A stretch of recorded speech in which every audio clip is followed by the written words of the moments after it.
Бишкектин Октябрь райондук сотунда экс-депутат Камчыбек Ташиевдин уулу Тимурланын соту улантылды. Дөңгөлөк уурдууга аракет жасашкан деген айып анын теңтушу Фарук Азимов экөөнө коюлган. Мурдагы сот отурумунда чогуу кармалган эки тааныш теңтушу күбө катары өтүшкөн. Алар түнү жөн жүргөн жеринен жарандык кийимчен күч түзүмдөрүнүн кызматкерлери кармап кетишип, бир суткага жакын камап, ал жерде сабап, өздөрү каалаган көрсөтмөнү жаздырып алышканын билдиришкен болчу.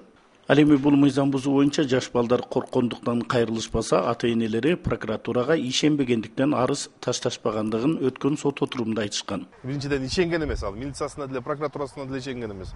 Бир тараптуу болгон бар нерсегечи. Көз жеткен эмес, ошон үчүн кайрылган эмес.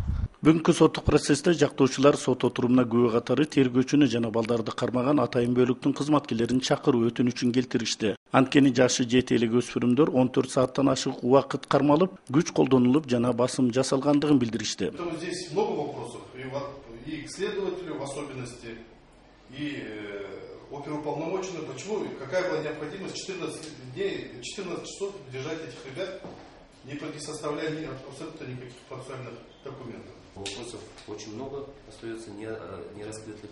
Я также поддерживаю полностью ходатайство моего коллеги, просил бы допросить в качестве дополнительных свидетелей. Бирок мамлекеттик айыптоочу буга каршы чыкты.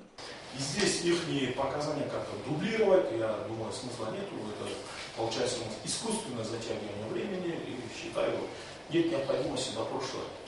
Айта кетсек, жактоочу Жыргалбек Бабаев жашы жете электерге карата мыйзамга каршы келген аракеттердин жасалгандыгы боюнча Октябрь райондук прокуратурасына кайрылган. Бирок алардан отписка катары кылмыштын составы жок деген жооп алган. Жыйынтыгында соттун төрагасы жактоочулардын өтүнүчүн канааттандырып, кийинки соттук отурумга балдарды кармоого катышкандарды жана тергөөчүнү чакырууну белгиледи. Ошентип соттук отурум 3 июлда кайра улантылмакчы. Каныбек Темиров, 7 канал, Бишкек өкүлчүлүгү.